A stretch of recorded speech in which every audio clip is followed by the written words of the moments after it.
এয়া আকাশবাণী গুৱাহাটী সন্ধিয়াৰ আঞ্চলিক বাতৰি পঢ়িছো অৰুণিমা গোস্বামীয়ে আৰু মোৰ সৈতে আছে পুলক গগৈ। এতিয়া প্ৰধান বাতৰিসমূহ হ'ল ভাৰতে প্ৰত্যক্ষ বিদেশী বিনিয়োগৰ ক্ষেত্ৰত পূৰ্বৰ সকলো অভিলেখ ভংগ কৰিবলৈ সক্ষম হৈছে বুলি প্ৰধানমন্ত্ৰী নৰেন্দ্ৰ মোদীৰ উদ্যোগ মহাসংঘৰ বাৰ্ষিক বৈঠকত প্ৰকাশ।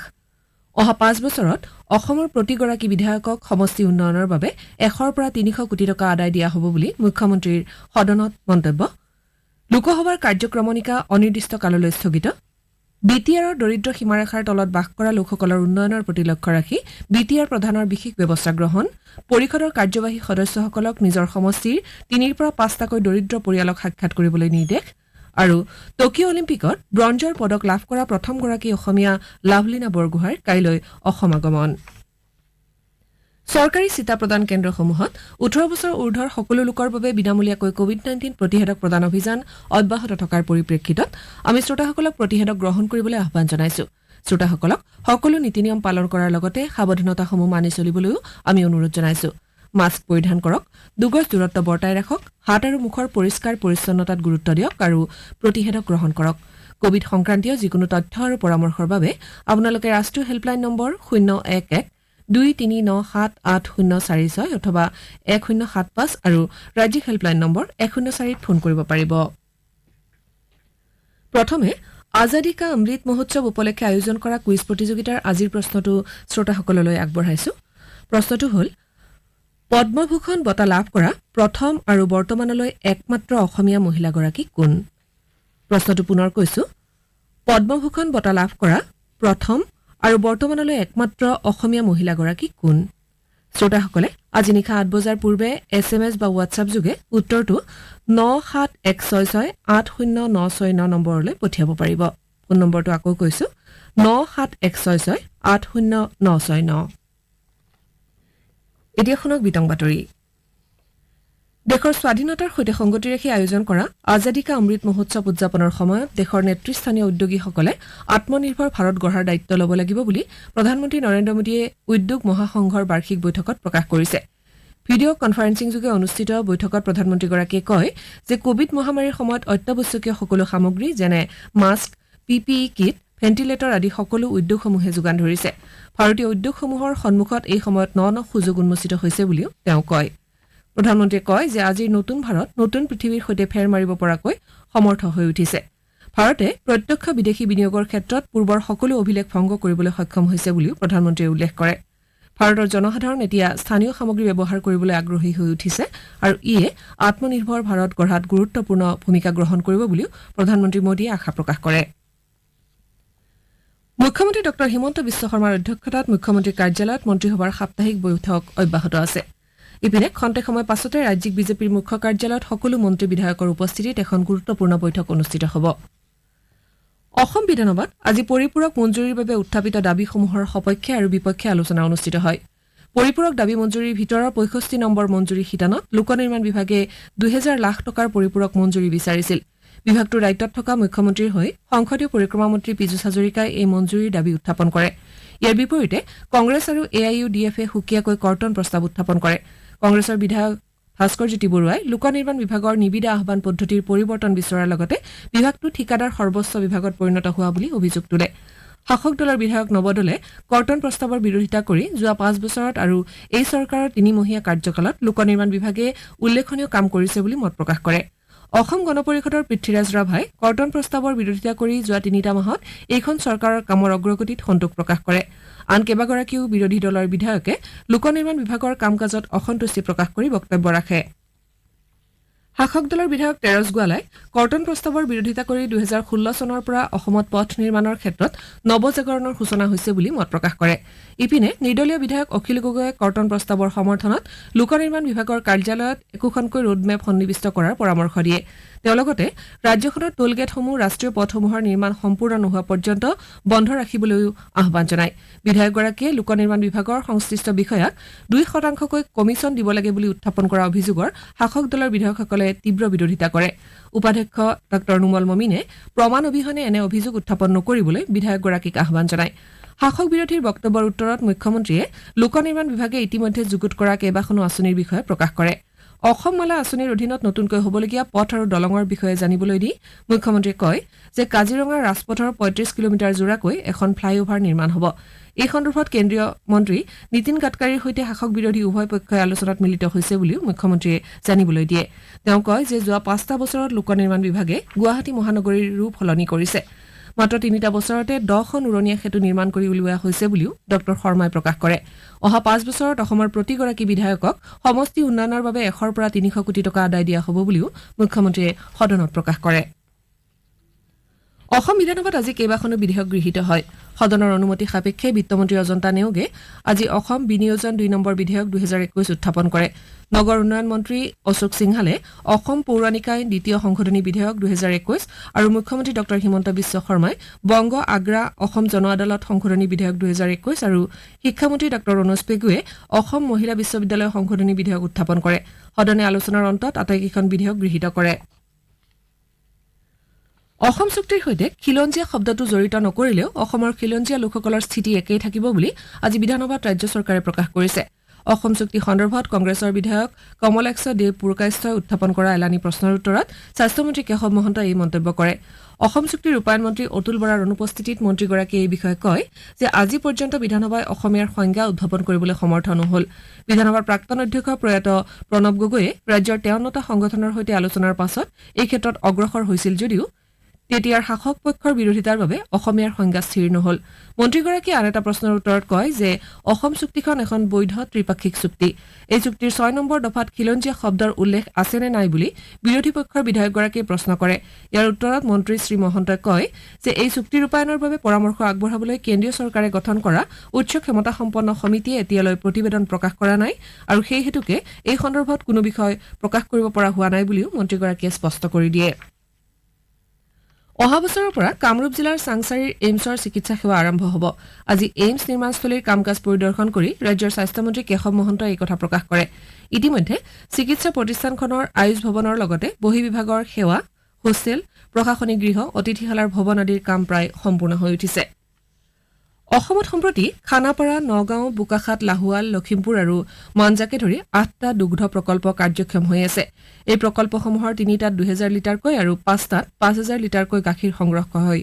বিধানসভাত আজি এটা প্ৰশ্নৰ উত্তৰত মন্ত্ৰী কেশৱ মহন্তই বিভাগীয় মন্ত্ৰীৰ হৈ এই বিষয়ে প্ৰকাশ কৰে। তেওঁ কয় যে ধেমাজি, তিনিচুকীয়া আৰু যোৰহাটত আন 3টা প্ৰকল্পৰ নিৰ্মাণ কাৰ্য চলি আছে।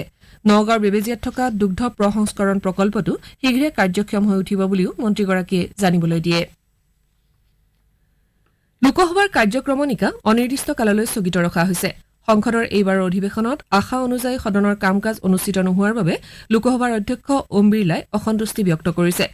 লোকসভাৰ কাৰ্যক্ৰমণিকা অনিৰ্দিষ্ট কাললৈ স্থগিত ৰখাৰ পাছত সাংবাদিকৰ সৈতে হোৱা কথা বতৰাত শ্ৰী বিৰলাই কয় যে তেওঁ সদায় সদনত সৰ্বাধিক কাম কাজ আৰু ৰাইজৰ সৈতে জড়িত বিভিন্ন বিষয় সম্পৰ্কে আলোচনা অনুষ্ঠিত কৰাৰ বাবে চেষ্টা চলাই আহিছে। তেওঁ লগতে কয় যে এইবাৰৰ অধিৱেশনত মাত্ৰ 74 ঘণ্টা 56 মিনিটহে সদনৰ কাম হয়। সেই অনুসৰি এইবাৰৰ অধিৱেশনৰ সময়ছোৱাত সদনৰ কাম কাজৰ মুঠ উৎপাদনশীলতা 22%। এইবাৰৰ অধিৱেশনত অন্যান্য পিছপৰা শ্ৰেণী বিধেয়কসহ মুঠ 20খন বিধেয়ক সদনত গৃহীত হয় বুলি অধ্যক্ষগৰাকীয়ে জানিবলৈ দিয়ে। তেওঁ সাংসদসকলে সদনৰ মৰ্যাদা অক্ষুণ্ণ ৰাখিব বুলি সদায় আশা প্ৰকাশ কৰে। শ্ৰোতাসকলে সন্ধিয়াৰ আঞ্চলিক বাতৰি শুনিছে আকাশবাণী গুৱাহাটী কেন্দ্ৰৰ পৰা। আপোনালোকে এই বাতৰি আমাৰ YouTube channel air news Guwahati অথবা নিউজ অন AIR এপ যোগেও শুনিব পাৰিব। পৰৱৰ্তী বাতৰি শুনক পুলক গগৈৰ পৰা। BTRৰ দৰিদ্ৰ সীমাৰেখাৰ তলত বাস কৰা লোকসকলৰ উন্নয়নৰ প্ৰতি লক্ষ্য ৰাখি BTR প্ৰধান প্ৰমোদ বৰুৱাই তেওঁৰ পৰিষদৰ কাৰ্যবাহী সদস্যসকলক প্ৰতিদিনে নিজৰ সমষ্টিৰ 3ৰ পৰা 5টাকৈ দৰিদ্ৰ পৰিয়ালক সাক্ষাৎ কৰি তেওঁলোকৰ অভাৱ অভিযোগৰ বুজ ল'বলৈ নিৰ্দেশ দিছে। দৰিদ্ৰ উন্নয়নৰ প্ৰতি তেওঁৰ চৰকাৰ প্ৰতিশ্ৰুতিবদ্ধ বুলি উল্লেখ কৰি BTR প্ৰধানগৰাকীয়ে কয় যে অহা 15 আগষ্টৰ পৰা কাৰ্যবাহী সদস্যসকলে এই প্ৰক্ৰিয়া আৰম্ভ কৰিব আৰু 2 অক্টোবৰৰ ভিতৰত তেওঁলোকৰ প্ৰতিবেদন দাখিল কৰিব। এই প্ৰতিবেদনৰ ওপৰত ভিত্তি কৰি পৰিষদে দৰিদ্ৰ নিবাৰণৰ বাবে প্ৰয়োজনীয় ব্যৱস্থা হাতত ল'ব। শ্ৰী বড়োৱে আজি কোকৰাঝাৰৰ দেৱৰগাঁও সমষ্টিৰ বালাগাঁও, বাছপাৰা আৰু বিছমুৰী চেকাদানী গাঁৱৰ 3টা পৰিয়ালক সাক্ষাৎ কৰে।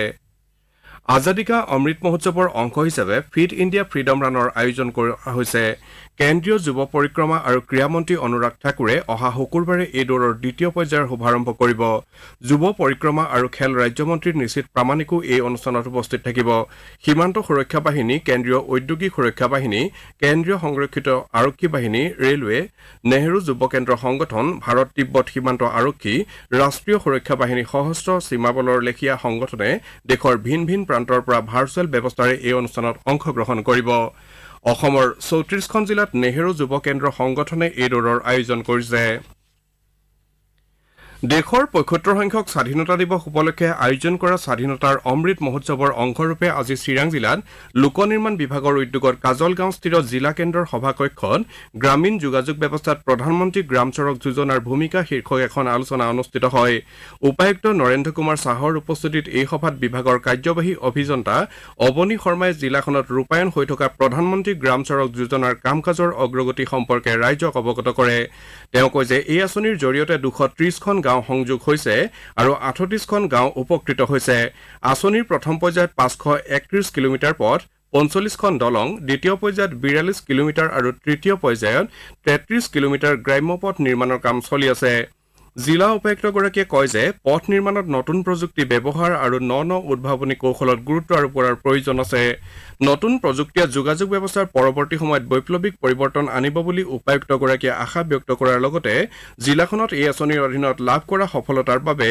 ইয়াৰ লগত জড়িত সংশ্লিষ্ট সকলোকে অভিনন্দন জ্ঞাপন কৰে টকিঅ' অলিম্পিকত ব্ৰঞ্জৰ পদক অৰ্জন কৰা প্ৰথমগৰাকী অসমীয়া মহিলা হিচাপে গৌৰৱ অৰ্জন কৰা লাভলীনা বৰগোহাঁই কাইলৈ পুৱাৰ ভাগত গুৱাহাটীত উপস্থিত হ'বহি খেলুৱৈগৰাকীক কাইলৈ বিয়লি ৩ বজাত গুৱাহাটীৰ শ্ৰীমন্ত শংকৰদেৱ কলাক্ষেত্ৰত অনুষ্ঠিত হ'বলগীয়া এটা অনুষ্ঠানত সম্বৰ্ধনা জনোৱা হ'ব মুখ্যমন্ত্ৰী ডক্টৰ হিমন্ত বিশ্ব শৰ্মা আৰু ক্ৰীড়া মন্ত্ৰী বিমল বৰাই এই অনুষ্ঠানত অংশগ্ৰহণ কৰিব যোৰহাট টাউন ৰেল ষ্টেচনত আজি সামগ্ৰী পৰিবাহী ৰেলৰ দুটা চকা লাইনচ্যুত হোৱাৰ ফলত বহু সময় ধৰি ৰেলপথছোৱা বন্ধ হৈ পৰে ইয়াৰ ফলত আজি পুৱা গুৱাহাটীৰ পৰা যোৰহাটলৈ যোৱা জনশতাব্দী ৰেলখন মৰিয়নীত নিয়ন্ত্ৰণ কৰা হয় আৰু ৰেলখনে পুনৰ মৰিয়নীৰ পৰা গুৱাহাটীলৈ যাত্ৰা কৰে উত্তৰ পূব সীমান্ত ৰেলৱেৰ সূত্ৰই জানিবলৈ দিয়া মতে ৰেল বিভাগে তৎপৰতাৰে ৰেলপথছোৱা মুকলোৱাৰ ব্যৱস্থা কৰাৰ ফলত আজি বিয়লি ৩:৫ পৰা ৰেলপথছোৱা পুনৰ মুকলি কৰা হয় ৰাজ্যত কোভিড আক্ৰান্তৰ লোকৰ সংখ্যা ক্ৰমাৎ হ্ৰাস পাইছে যদিও ভিন ভিন ঠাইত প্ৰতিদিনে ভালেমান লোকৰ দেহত কোভিডৰ সংক্ৰমণ ধৰা পৰিছে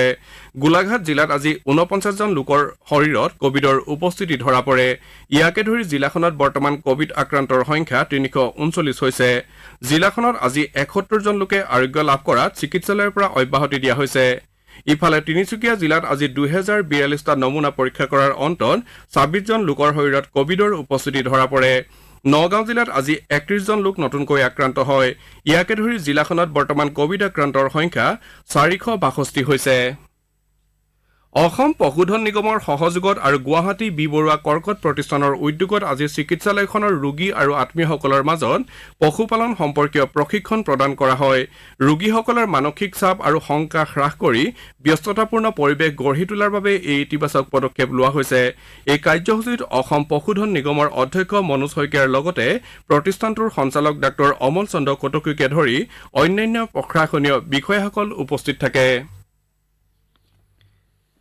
মাজুলী জিলাৰ গড়মূৰ মধুপুৰ নিবাসী তথা গড়মূৰ প্ৰেছ ক্লাবৰ প্ৰতিষ্ঠাপক সভাপতি বিশিষ্ট ক্ৰীড়া সংগঠক পীতাম্বৰ দেৱ উচ্চ মাধ্যমিক বিদ্যালয়ৰ অৱসৰপ্ৰাপ্ত সহকাৰী শিক্ষক অৰুণ বৰাৰ আজি পুৱা হৃদৰোগত আক্ৰান্ত হৈ মৃত্যু হয় মৃত্যুৰ সময়ত তেওঁৰ বয়স আছিল ৭২ বছৰ বাতৰি শেষ কৰাৰ পূৰ্বে প্ৰধান বাতৰিকেইটা আকৌ এবাৰ পঢ়ি দিছো